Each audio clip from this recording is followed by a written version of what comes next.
They never stopped searching, but they never found me. A month later I just walked out of the forest on my own. The strangest thing was, I looked perfectly okay. My clothes were clean, my body was unburdened, I was fed and I couldn't remember anything, besides going to the forest with my grandmother. They couldn't figure out how an 8-year-old boy survived in the forest for a full month and came back unscathed. I still remember the look of relief on my grandmother's face when she saw me. The tears streamed down her face, making me cry too.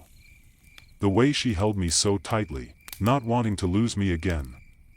I went to therapy after that, but no matter how much they tried to jog my memory, it remained empty. There was no real trauma to my mind, and so shortly after, I stopped going. I moved on from this strange experience, not able to fully grasp the impossibility of what had happened at that young age, but I'm older now, and even though I cannot remember it, I can understand just how scared my grandmother must have been. But I'm not here to tell you a story about something that I cannot remember. I started remembering recently.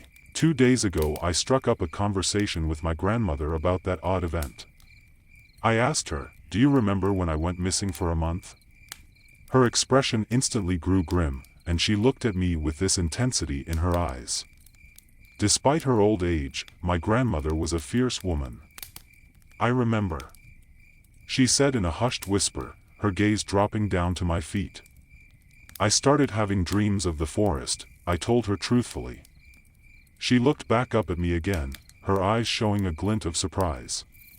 "Dreams?" she asked me to elaborate. "Yes. I'm always walking in them. The forest is all around me. I can hear sounds, leaves crunching, branches snapping, and birds chirping. I can feel the warmth of the sun on my skin." My grandmother listens intently. I can see her tapping her fingers on the chair in a nervous tick. Then the forest slowly grows silent, first the chirping, then the trees swaying, leaves crunching, branches snapping. The sun disappears too and it grows dark. But I continue walking. And each time I end up in front of a staircase. I get the chills just thinking about the staircase. A staircase? It is always in perfect condition, untouched by Mother Nature. It looks like the staircase had been taken straight out of a house, but they lead nowhere. It's a different one in each dream. Some are old, some are modern. My dream ends the moment I take the first step. My grandmother sighs loudly. It's not a sigh of relief, it's more like she's sighing because a burden had been taken off her shoulders. "Do you know how you went missing?" she asks me. "No," I admit.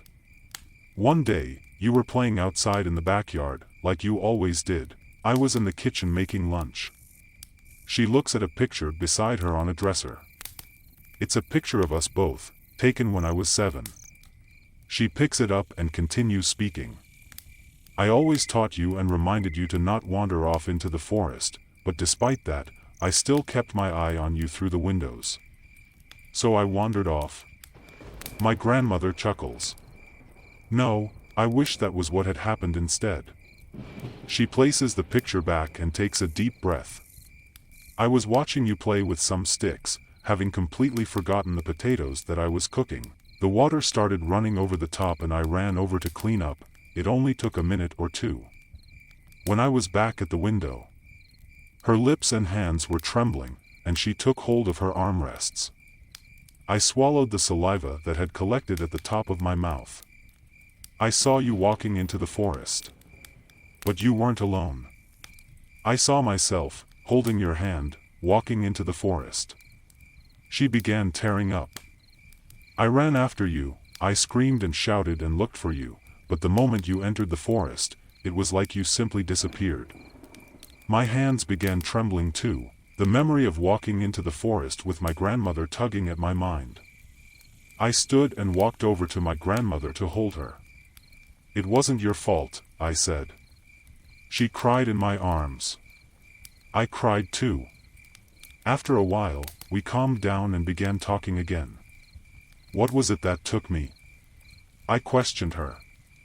"I thought it was a skinwalker at first." She answered, wiping her nose with a tissue. But if it were a Skinwalker, you wouldn't have returned alive, you wouldn't have returned at all, so I don't know what took you, but I'm glad you returned. I wouldn't have been able to bear losing you too, like I lost your parents. I squeezed her hand that I still held tightly and smiled at her. Not wanting to stress my grandmother anymore, I dropped the topic. Shortly after I drove home. I had a dream that night. It was the same dream, but something was different. In my previous dreams, I was always alone, but in this dream, I felt a presence with me. No matter how hard I looked, I couldn't see it, but I knew it was there. It didn't feel like it wanted to harm me, but it didn't feel like it wanted to help me either. When I got to the stairs, this time I recognized them. I had seen these stairs before, but I couldn't remember where. There were only 6 steps, and unlike the rest, the stairs looked old and abandoned. They were wooden, but they had begun rotting. When my feet moved to step onto them, I felt a strong hand on my shoulder, and the dream ended before I took that step. Once I woke up, I remembered where I had seen them. They belonged to an old cabin in the woods. The cabin was maybe a mile out from my grandmother's house, and I decided to go for a hike. I informed my wife that I'd be gone for the majority of the day and apologized to my 6-year-old for leaving so early during the holidays. Today was a Thursday. My grandmother wasn't a fan of my idea to go out alone, so she decided to accompany me. She knew this forest like the back of her hand, so having her come along was reassuring. But her back is bad, so I also wished she'd stay behind. But there was no convincing her otherwise. The hike took a little under an hour and we ended up at the cabin, or what was left of it. The entire wooden structure had collapsed onto itself. Did you know about this? I asked my grandmother. No, I haven't been here for years. You know, I don't think this is where you were for that entire month. We looked here, almost every day. I nodded in agreement. Still, maybe it has some clues. My grandmother sighed and sat down on the mossy ground. You can look around. She motioned with her hand. Be careful. Despite me already being a grown adult, she still worries. I chuckled to myself. I moved around some of the smaller pieces of the collapsed house to take a better look at it as a whole. Come to think of it, I remember this being a single-story cabin, so why do I remember a staircase? How could a staircase be used here? And then it clicked. A basement. Do you remember a basement in this cabin? I yelled over to my grandmother. No, why? Oh. I grinned. She figured it out as well. She walked over to where I was and I began trying to move some of the heavier pieces around. Even if the house collapsed, the foundations were strong, and the basement should still be there. After about half an hour I finally found a broken floorboard revealing not dirt or moss, but darkness below it. I began trying to pull it out and break it in. After a while, the hole was big enough to look inside. I pulled out my smartphone and turned on the flash. The smell coming from inside was putrid. I couldn't begin to describe what it smelled like. What I saw inside made my blood run cold. Shelves with glass jars, a white liquid inside of them. Inside the liquid were body parts. Eyes, ears, fingers, organs, and everything in between. Opposite the shelves was a pile of bodies. Some were rotten beyond recognition, some were skeletons, while others looked fresh. Next to the bodies, I saw a staircase, the staircase from my dream. I remembered it vividly, walking down these steps. I pulled my head out and puked on the spot. What is it? My grandmother asked. Let's get out of here and call the police. We began waking in the direction that we came from. There were dead bodies, skeletons, organs. I couldn't even begin describing what I saw to my grandmother. Dear God, is all she could mutter out. I called the police once we got back to her house and had to guide them to the collapsed building. The younger policeman puked when he got a whiff of the smell of the dead bodies. Something clicked in me then, watching those 2 policemen stand around, holding their noses. I remembered. My grandmother took me to this house that day I went missing, or whoever was posing as her. She took me down those steps into the basement. There were no dead bodies back then, and the shelves were empty. She gave me some mushroom soup to eat, after which I dozed off. I woke up, tied to a wooden table in the dark basement. My clothes were gone, and it was cold. And I felt a stinging pain in my chest. Despite my best efforts, I couldn't even lift my head. I had no energy. I remember crying then. After my tears dried out and I regained some energy, I suddenly heard some shuffling above. "Are you here, Mark? Mark, where are you?" People were looking for me. I heard footsteps above me. A woman sighed. "He's not here." "No, let's go." I tried to scream and shout for help, but nothing came out. That's the last thing that I remember. My desperate attempts to cry for help. "Mark?" The younger policeman spoke, breaking me out of my daze. Yeah?" I asked, blinking a couple of times. "Are you okay?" "Yeah, I just remembered something suddenly," I answered truthfully. The policeman nodded and walked back over to his partner. I took a deep breath and looked around the forest. Thinking about it, it was a creepy place. For some reason, I had the feeling that we were being watched. I couldn't shake it off. Someone was watching us. "Okay, let's head back," we called in backup. "This is beyond us too." I nodded and followed the policeman out of the forest. The feeling of being watched didn't disappear until we were out. I hugged my grandmother goodbye and went home that day. I told my wife everything that happened and what we found. She was mortified. I had another dream last night. It was completely different from the rest. I was no longer walking in the forest. I was in the basement of that cabin. I could hear footsteps above, and for some reason, those footsteps scared me a lot. I was trembling in fear.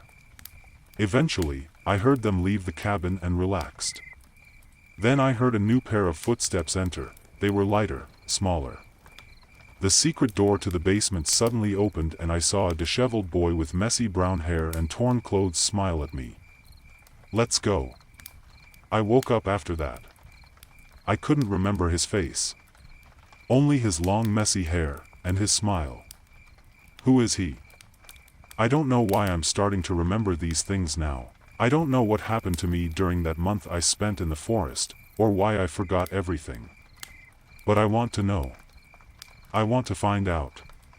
I'll be going back to the forest today to see if I remember anything else. I'll post an update once I figure out something new.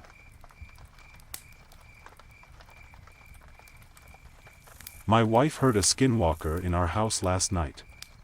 Let me start off by saying that my wife doesn't believe in paranormal entities or anything of that nature. We have 3 cats, and one of them likes to be a rebel, jumping onto counters and meowing at the top of his lungs just looking for attention. He does this throughout the night and it's a regular occurrence. Last night, after a few beers and video games, I decided it was time to head to bed with my wife. When I woke up this morning, my wife was basically attached to me with wide eyes and a nervous look on her face. I asked her what was wrong and she proceeded to tell me what happened last night. She said that around 2:50 in the morning, she was woken up to a noise that sounded like one of our cats downstairs meowing unusually loud. After giving herself a few seconds to perk up and fully pay attention, she said that the meows sounded more like a person trying to mimic a cat and it kept saying, "Hello." After meowing for 2 to 3 minutes, a loud bang came at our door and then a notification went off for a motion sensor at our front door. When she told me this, I checked my phone and sure enough, there was a notification for motion detected at 2:52 a.m. I asked her why she didn't wake me up so I could grab my gun. She said she was frozen with fear and didn't want it to hear her make a noise. We're out running errands while I'm typing this, but something made me uncomfortable about her story. Last night I set the home security alarm around 9 p.m., and we didn't turn it off till we walked the dog this morning. To make things worse, we had slept with all of the animals in the room and the door was closed. So whatever was in our house or outside the front door was not one of our animals. Obviously the first thing that came to my mind was a skinwalker, but maybe I'm just being paranoid. I checked all the rooms in the house after I got up. I'm not sure what I could have done anyways. It's very odd that my wife was scared so badly by something she doesn't necessarily believe in. We bought this house brand new, so no one has lived here before. When I'm home alone, I do feel like I'm being watched or someone's always walking directly behind me. My wife also said that the house has given her chills since we moved in. Something is just off about it. We just got home and I went to hang up one of my shirts in the master bedroom closet when I noticed that the board that covers the attic access has been shifted a little. When I asked my wife about it, she said she's never been up there and the builders would have placed it back in its original place before we made the purchase. I'm genuinely getting anxious just thinking about what could be going on. Has anyone had an experience like this? Or similar at least? We're going to my mother-in-law's to get some sage. My wife said burning it should keep whatever surround our house away.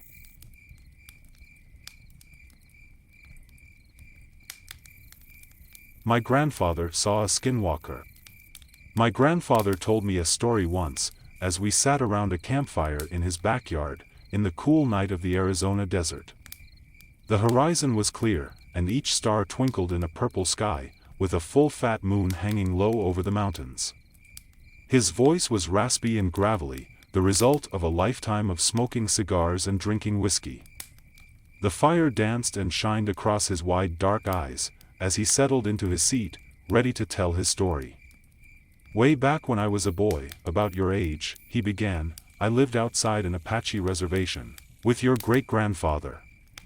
He had returned from the war, and set about raising horses and cattle, on 100-acre ranch settled between a brambly mountainside, with dirt good for growing thorn brush and not much else.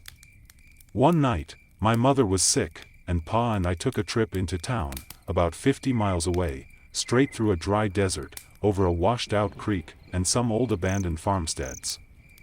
The fire sparked, and a log cracked, jolting me out of the story. What next? I asked. Settle down, boy, you'll hear soon enough. Pa and I were driving in an old Ford pickup truck. I remember it was dark out, inky and thick, with only the lights of our old truck lighting up the road. I remember too, when the engine began to sputter, and the truck slowed to a jerky stop. God damn it, Pa said, guiding the Ford to the side of the road, as it coasted to a halt. Stay here, son, as he stepped out into the darkness, shutting the door with a heavy thud. My window was down, and the cool desert air was breezy and felt good on my hot face and neck. Pa was getting water from the back to cool the engine, and that's when I smelled it. Rotten eggs. Strange, I thought, to smell sulfur in the desert. My nose also picked up carrion, like one of them dead bloated cattle that would drop from the heat, and lay there, until the crows pecked enough holes in their hide to cause the whole thing to explode. It stunk, and I gagged.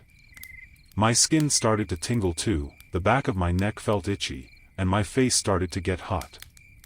The wind stopped blowing, and hung still and heavy, with the stink filling the cab. Pa, I called. Pa, P.A. No answer.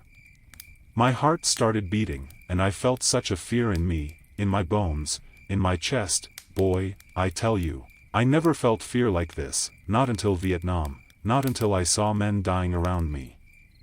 I locked the door, and reached over for my pa door, and saw a shadow bound across the road, through both dim beams of light, across the partly open domed hood. Grandfather paused. He spit a fat wad of tobacco spit off to his side, and he looked pensively into the darkness. I realized I was holding my breath, and gasped for air. The night was cool, but I was sweating and clammy. Well? What happened? What about your father? What did you see? He sighed. A creature. He shook his head.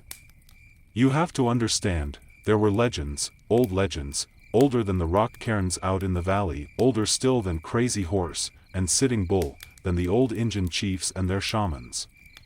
The Apache, and Hapa, and Cherokee, and all them old tribes and first peoples, they told tales, old stories, about dark Injun magic, a deal made with the old spirits, of blood sacrifice, to gain power, old power, enough to fight each other, and the Spaniards, and later the white men that came for their land and women.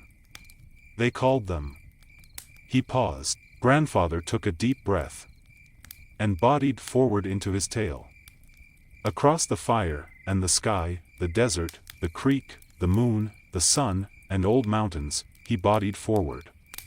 They called them Skinwalkers. Shape-changers. Old warriors resurrected as skinless men, all sinew and muscle, walking on deer legs, with the torso of a man, and the head of a coyote. But messed up, boy, long and malformed snouts. Teeth like a bowie knife. Long arms, and standing 7 foot, even hunched over. They'd got the old cowboys, and white riders, they'd run through bullets and sabers, part the Spanish armor like it was a potato sack. Wily too, they could change their voice to match a person you knew, or might know. Boy, that's what I saw. Big, and fast, only for a second, it ran across the road. Gray and mottled. Muscle flexing under its legs, hooves clomping on the road, stringy muscled hunched shoulders. And it turned. Looked right into the cab, looked right into my eyes, and I swear, boy, I swear it grinned at me. I sank into my seat, in shock, in fear, shaking. I knew death was near. The air was electric, I smelled ozone, and brimstone. The air felt like right before the lightning comes, and blows a tree to smithereens. Charged and full with power. I yelled for my pa, but no words came out, just a dry squeak. I was shaking, as grandfather told his story. He was still here, so I know he lived, but the supernatural always fascinated me, and even now, I felt the force of his words. The real power of Skinwalkers was trickery. Sure, they could change their voices, but also their skin, that's why the gods took their hide. So they could take others. Not for long, the legends say. Maybe an hour, before the soul of the skin they wore would come looking for their mortal shell before going to whatever hell awaited them. Though I think that getting skinned alive was hell enough. A minute passed in what felt like a lifetime, 1 second in 1,000 years. My father's door opened, and I jerked my head to the left, putting my fists up to fend off attack. "Son, it's me," my father said, before climbing into the cab. He grasped the steering wheel, and pulled himself in awkwardly, jerking himself into the seat. I cringed into the corner. I looked at him.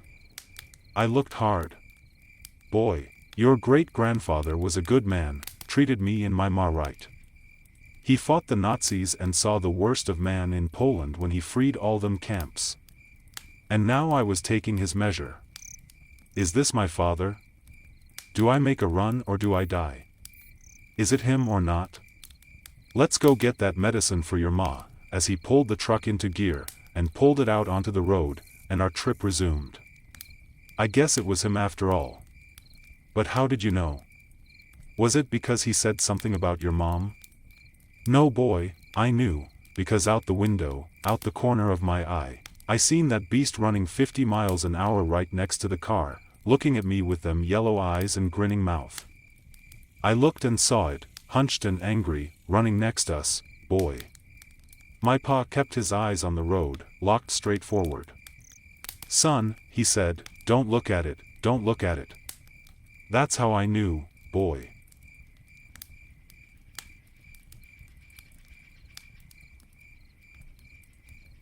I was in prison for 15 years. There was a Skinwalker in there with us. A little background first. I was serving a 15-year sentence in a penitentiary in southern Arizona.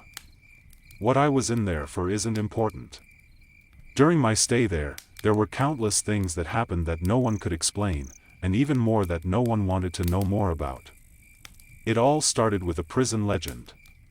Supposedly, years ago something awful and unexplainable happened in the prison.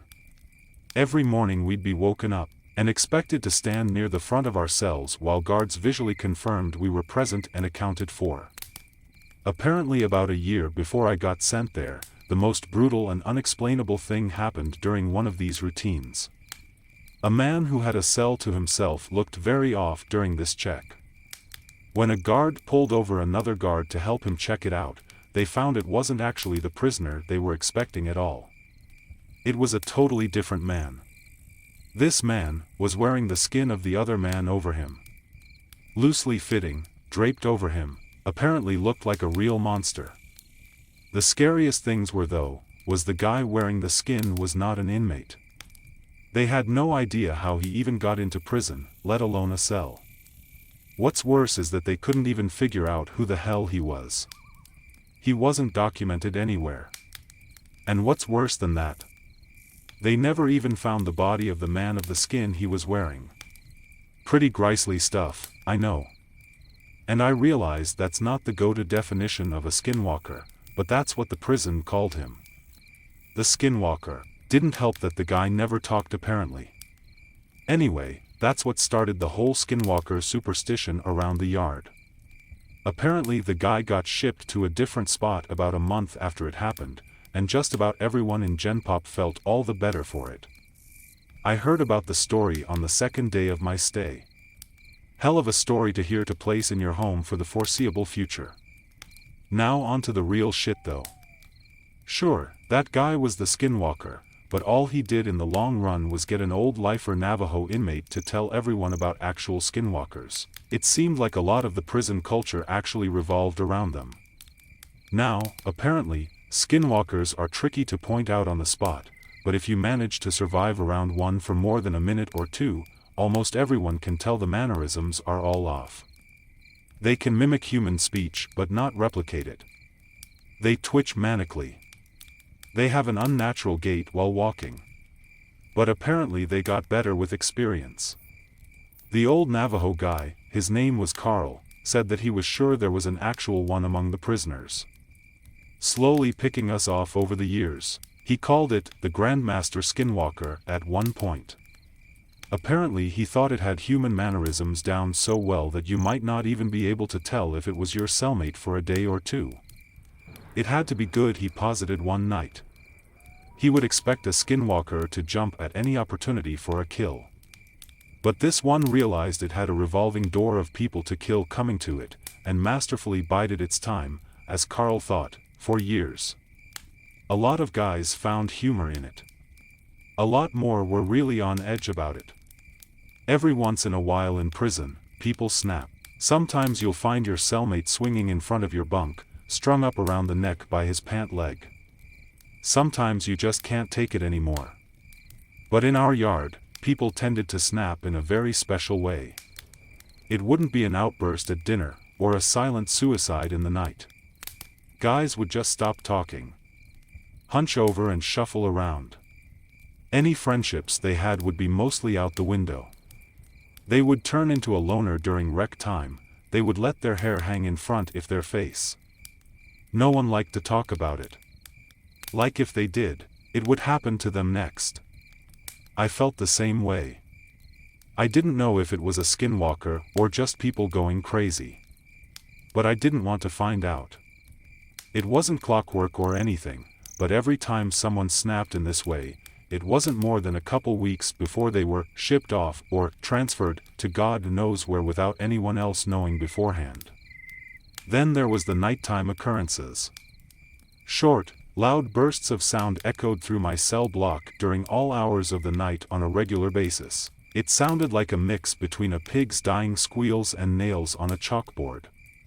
Just another thing no one liked to talk about. Even scarier were the shadows and footsteps. The block was dimly illuminated in the night by a few lights hanging from the ceiling outside the cells. I myself saw shadows flit across my walls on a regular occasion, when there were definitely no guards near my cell. One time near the end of my sentence, I woke up, looked at my back wall and found a perfect silhouette of a person standing there, but when I looked, my bunkmate was asleep, and no one was outside my cell. And the footsteps. Everyone hated the fucking footsteps. They were the scariest part. In the night, sometimes, more rarely than the shadows, you would hear ungodly fast footsteps. They sounded like wet feet slapping on tile floor. Whatever caused them would fly from one end of the block to the other in a dead sprint. Whatever it was inhumanely fast. If you happened to be awake before it started, by the time you heard the footsteps on one side of your cell and whipped your head around to see the thing run by, it sounded like it was 3 cells past you. Everyone hated the footsteps. I agreed, I thought they were the worst. I was released from that place about a month ago, and I have more stories than I can count. I swear it was nearly my turn. About a week before I was discharged, my cellmate, and a good friend of mine, snapped. In the same kinda way. I didn't sleep for an entire week. Well, I did sleep of course, but never for more than a few minutes at a time. Never turned my back on the guy. The scariest thing, I woke up one night to him somehow snaking his body through the bars of our cell. For reference, I couldn't get anything past my shoulder through them.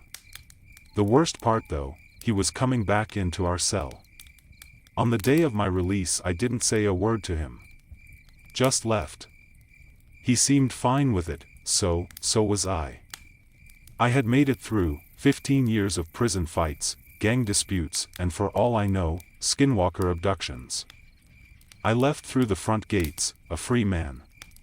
As I walked along the fence for the rec yard, I spotted my cellmate, standing off on his own, like he had for the last week or so. I shook my head, not even really sure if it was him anymore. I took one last look over the yard, this time from the other side of the fence. I wish I hadn't. There, standing off on his own, on the other side of the yard, was Carl. Slouched over, eyeing the other inmates, and twitching manically.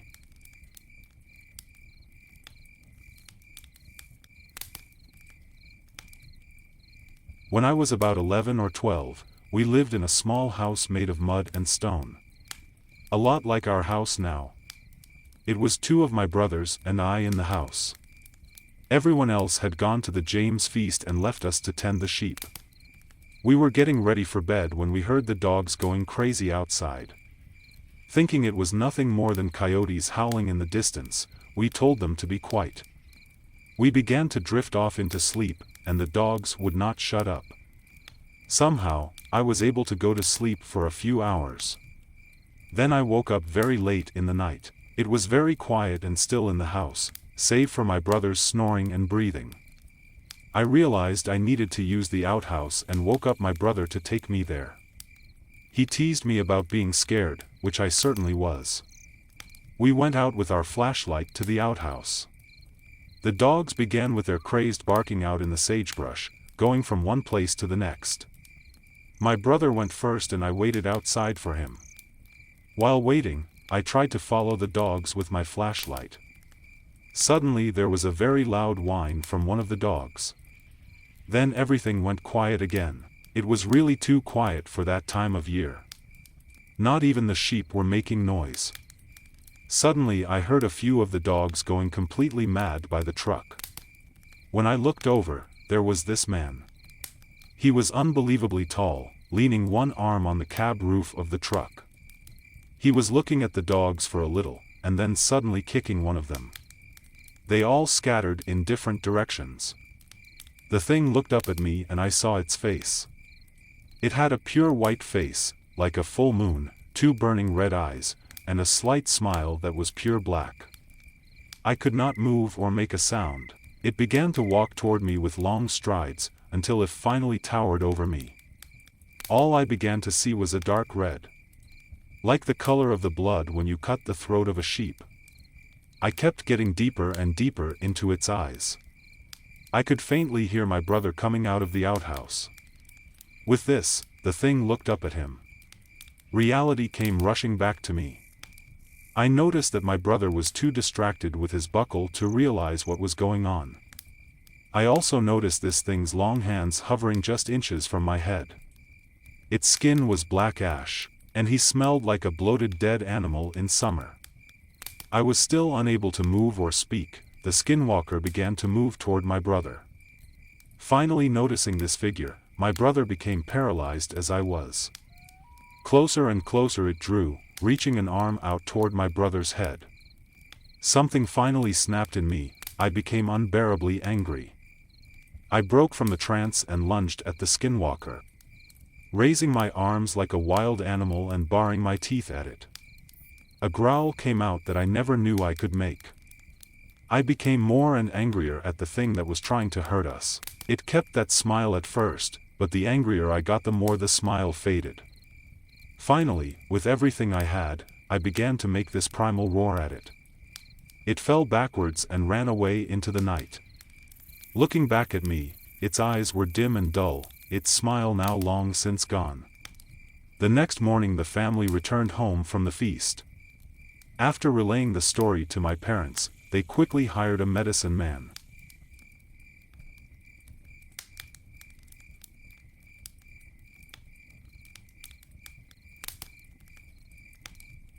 I ain't scared of nothing. That's what I yelled to my brother as I slammed the door to my car shut. Things have, changed since then. I've changed. I remember his smirk, how he held out my jacket, the way he spouted off an endless list of things I should be scared of, skinwalkers and witches and werewolves, oh my.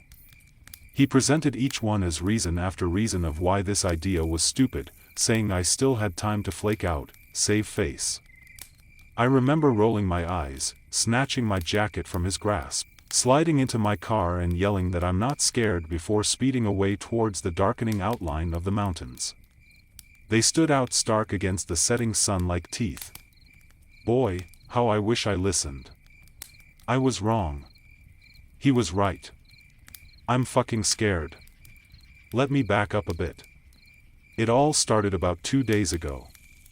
I was out of my mind, depressed, could barely get out of bed, thought about chucking myself in front of cars, over bridges, off buildings, just dying. I thought about dying all the time.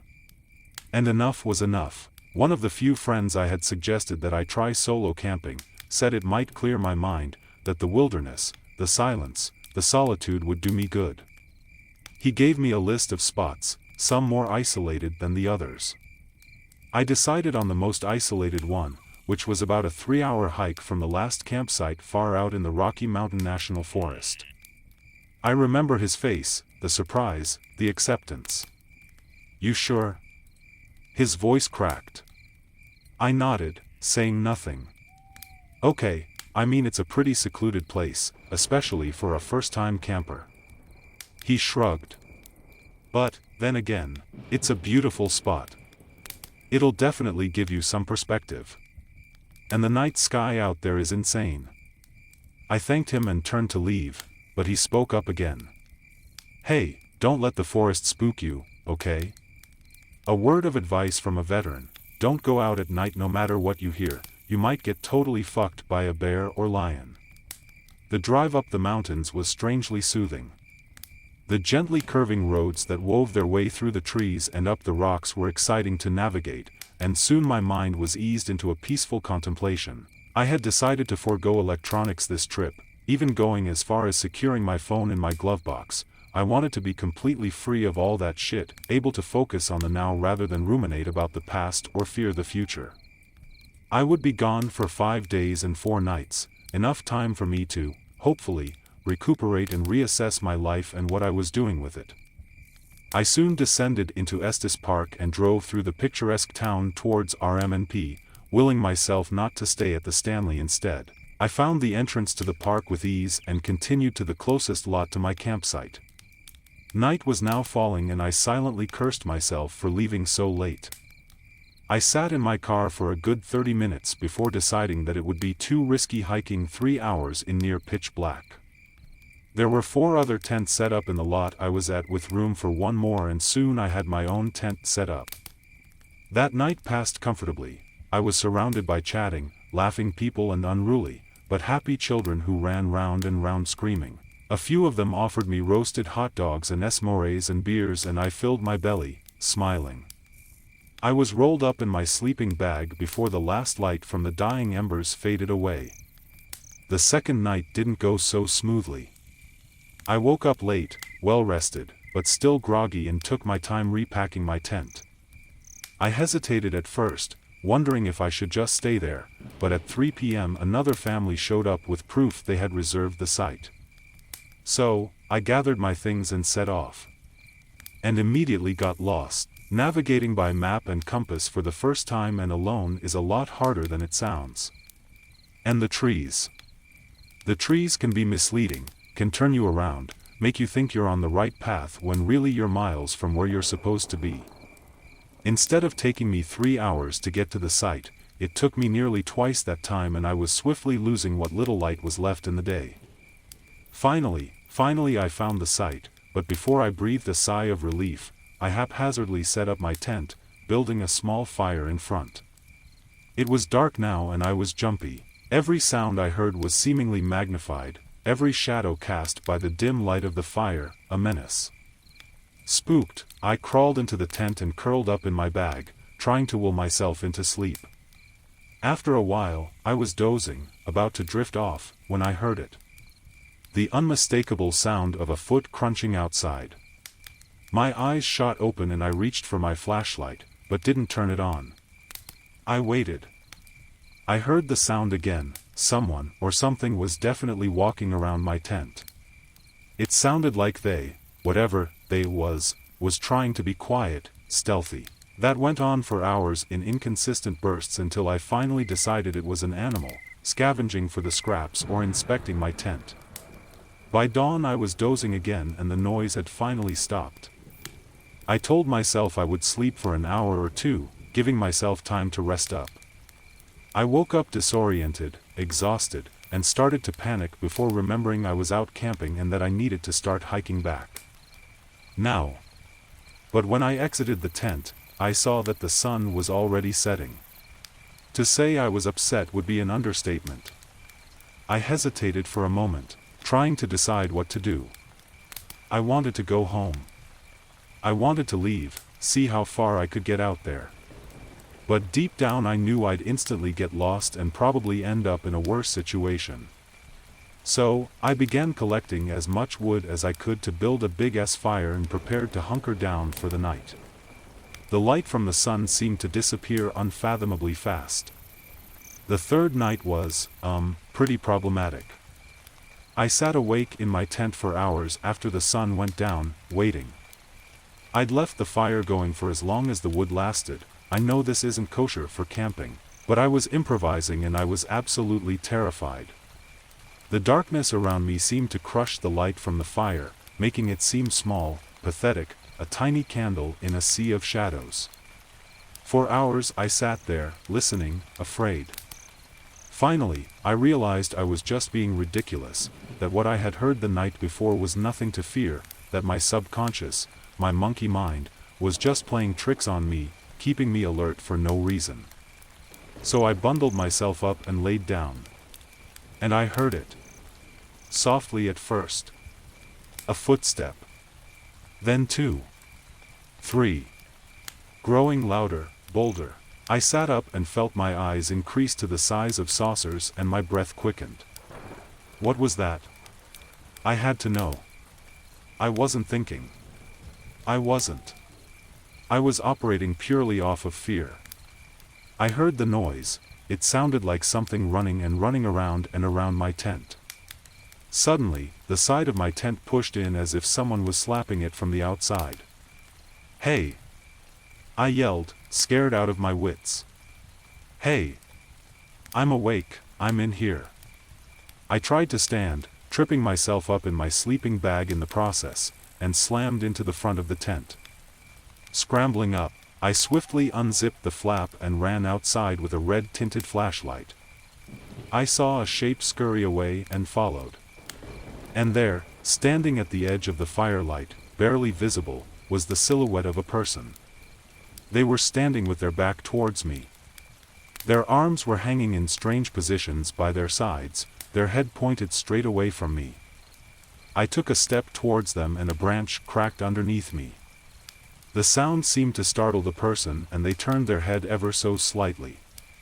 "Hey," I said again, "what the fuck, man?" And it boiled up, a sound that crescendoed into a scream.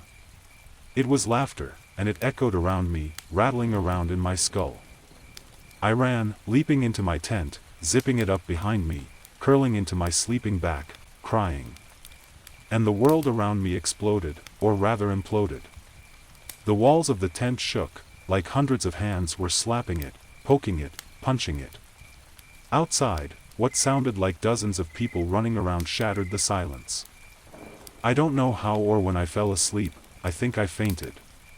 Either way, I woke up the next day to a reddish glow encompassing my surroundings. I sat up and ran outside, looking around for proof of what I had heard. But there was nothing, no footprints, handprints, or any disturbance at all. Fuck this, I muttered to myself, throwing my things chaotically into my bag. I would leave today. In the dark, I couldn't stay another night here. I was just starting to unpull the tent when I heard it, a sound in the distance, perhaps carried to me by the wind which was picking up around me. Help me. Help me. Please, oh God, help me. I reacted more out of instinct than logic and began running towards the sound before realizing that I, in no way, was in a place to help whoever was screaming. Still, I tried to locate the source of the sound, following the voice for about 30 minutes. Where are you? I yelled, looking around me through the maze of trees. I'm here, where are you? Quickly the screams descended into a deep, unsettling laughter. Scared out of my mind, I turned and ran back the way I came. By some miracle, I made it back to my site, grabbed my pack, and uprooted the poles of the tent, thinking that I would just roll it up and carry it back instead of taking the time to fold it neatly and shove it into its bag. Around me, the mountains loomed up like fangs, like I was about to be swallowed whole by a monstrous mouth. As I pulled each pole, the tent fell a little, but it was only on the third pole of out 6 that I realized it wasn't falling fully flat. Confused, I peered into the tent and reeled in horror, too afraid to even scream. There was someone sitting inside. But not just anyone. It was me. Sitting there, pallor and bone-thin, a too-wide grin plastered on my face. A single droplet of blood rolled down from each eye which, instead of having green irises, were totally, wholly black. I jumped back, tripping over my own feet.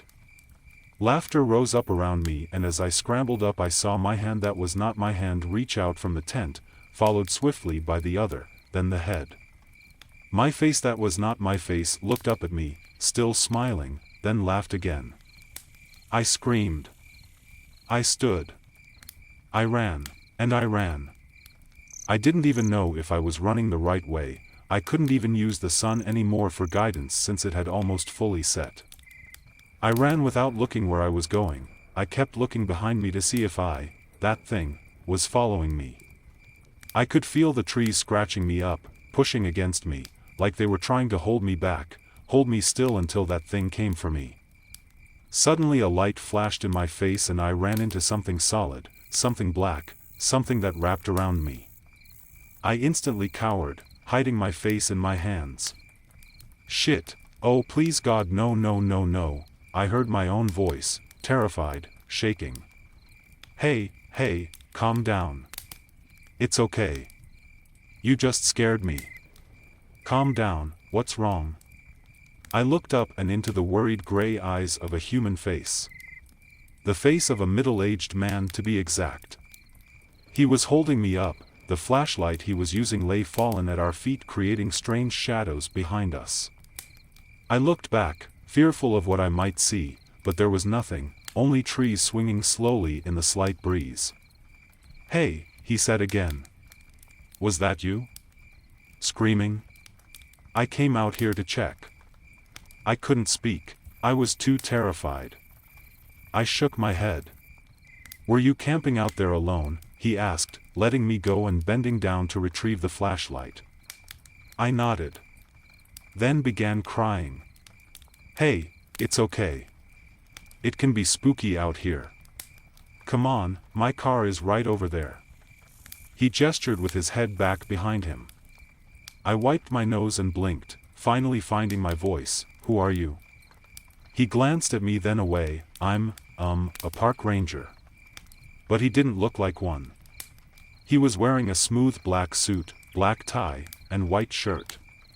And his shoes were polished leather, not hiking boots. "Come on," he said again, taking my pack and swinging it onto his back. As he did so, his jacket flapped slightly and I saw what looked like a Sig Sauer handgun strapped to his belt.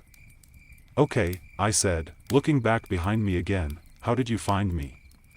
He shrugged. "Good hearing."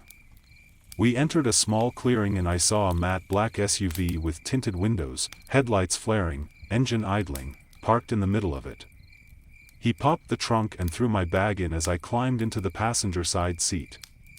He climbed in the driver's seat and asked me where he should take me. I told him the lot number and we were on our way. After a few moments, he flipped the cubby between us open and pulled out a bag. "Corn nuts?" he asked, holding out the bag to me. I took it gratefully and began chomping away. I licked my fingers then looked back at him. "So, are you really a ranger?" He looked at me, then back to the road, but still I stared at him, transfixed. He looked exhausted, his wood-colored hair disheveled and dirty from the forest. The SUV jerked to a sudden stop and the man let out a slow, low breath. His eyes narrowed and he looked over at me, then back to the dirt trail in front of us. I followed his gaze, feeling the fear churning up inside me. And there, in the middle of the road, was me. The me that was not me. Its limbs hung limply, as if they were broken, and that sickly smile was still plastered across the face. It waved. The man looked back at me, then back at the thing that was not me, then back at me. I met his gaze. "I don't get paid enough for this shit," the man muttered before slamming his foot on the accelerator straight towards the thing. We both felt the impact. The car bounced over the body and the man kept driving, but around us, in between the trees, stirred into the darkness, laughter boiled up, manic and persistent. We reached the lot in silence, bathed in the first light of the rising sun. The man beside me seemed to be deep in thought, distracted. I was still scared, but hopeful that whatever that thing was, it was now dead, crushed by the car, or at least so badly wounded that it would soon succumb. The SUV slowed to a stop and the man popped the trunk and hopped out. He walked to the back and grabbed my pack as I jumped out.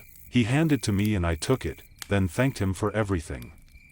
"No problem," he said, "all in a day's, or night's, work." His lips quivered as if he was about to smile. I turned to leave, but he spoke up again. "Hey." I turned to face him again. "If you ever want to talk about what you, saw, or, just talk, call me." He held out a card. I took it and looked down at it. It was matte black and only had a single number written on it. There was no area code. Then, I began, but I heard a door slam and looked up. The man was already back in his car. He waved at me, then sped off back the way we had come, back towards that thing. I shoved the card in my pocket, climbed into my car, and left, breathing a sigh of relief. I still haven't told anyone about what happened, even when they asked why I refused to go camping ever again. I just shrug and tell them it wasn't my thing, that I prefer a warm bed and the bustling sounds of a busy city. Every so often, though, I'll pull out the card, my fingers lingering over my phone, wondering if I should call.